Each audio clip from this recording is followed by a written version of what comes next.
Avec l'initiative du chaos, la Suisse, et en particulier son service social, va droit dans le mur. Pourquoi?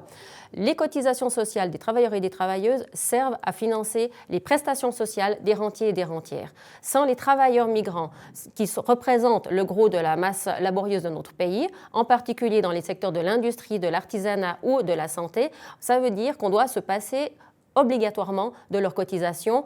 Or, on sait aussi que la population suisse va gentiment vers un vieillissement dangereux. On va vers un déséquilibre démographique qui serait fortement accentué avec l'entrée en vigueur de cette initiative qui reste extrêmement dangereuse. On doit s'attendre à une augmentation des impôts ou une augmentation de la TVA pour financer les retraites qui ne seront plus payées par les cotisations.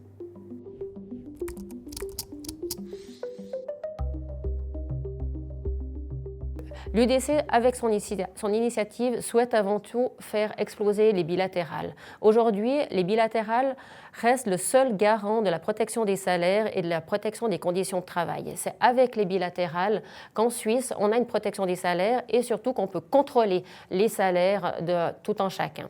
Avec l'initiative, si elle devait passer, on aurait plus de contrôle, on aurait une augmentation du dumping salarial, donc de la pression sur les salaires. Et qui dit pression, dit baisse des salaires. Ça veut dire quelque part, pour les travailleurs et les travailleuses, il y aurait une plus forte concurrence, un pouvoir d'achat revu à la baisse et puis des conditions de travail, des conditions de vie en général beaucoup plus difficiles et qui ne permettront plus de financer non seulement nos systèmes sociaux, mais de façon générale à assurer la pérennité de l'économie de notre pays. Un autre aspect, un autre recul qui serait engendré par l'initiative de l'UDC, c'est un très probable retour au statut de saisonnier qu'on a combattu pendant des années et qu'on pensait s'en être débarrassé avec l'ouverture des marchés en 2002.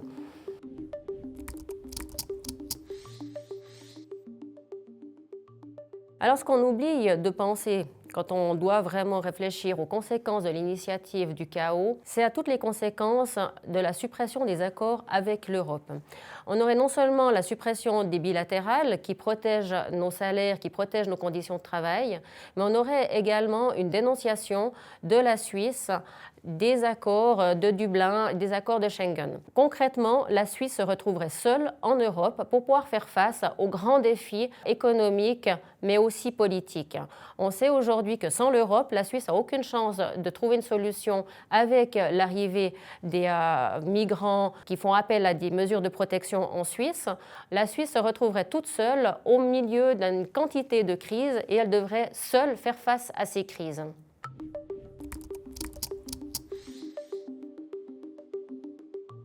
Avec l'ouverture des marchés, la Suisse s'est enfin débarrassée du statut de saisonnier. C'était un statut précaire, extrêmement humiliant, dégradant. Ce statut de saisonnier, on n'en veut plus. Pourquoi? Jusqu'en 2002, énormément de familles ont souffert de la séparation due à ce statut. Beaucoup de saisonniers se sont retrouvés pris au piège par des conditions de travail imposées de façon arbitraire par leur employeur. Et puis, une situation extrêmement dramatique qui reste dans les mémoires de toutes et tous, c'est ces enfants cachés, puisque en Suisse ne venaient que les personnes qui étaient autorisées à travailler. Donc, les enfants, éventuellement les conjoints, les conjointes, restaient au pays et on se retrouvait avec des familles soit déchirées, soit des familles cachées, puisqu'on sait très bien qu'énormément d'enfants ont fait le chemin pour venir en Suisse, mais n'étaient pas autorisés à être scolarisés et n'étaient pas autorisés à être assurés par notre système de santé. Donc aujourd'hui, en 2026, ce statut, on n'en veut plus, on ne veut pas un retour dans le passé, on veut rester au niveau d'un accueil digne des migrants et des migrantes qui viennent offrir leur force de travail en Suisse.